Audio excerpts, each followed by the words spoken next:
to share Zangi number. First, open Zangi. Make sure you're logged in to your account.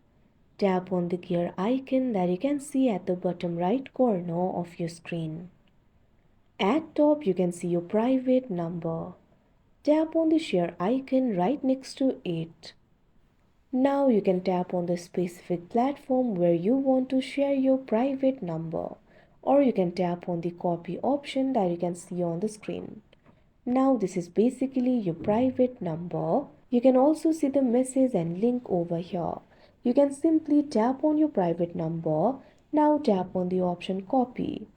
Go to the specific platform of your choice. Here I am going to open Messenger. Tap on the contact. Tap on the message bar. Now paste in the number that we copied earlier. Tap on the send icon. Now this is basically your Zangi number. Your number has been shared. Like this, you'll be able to share your Zangi number. That's it for this video. Thank you for watching.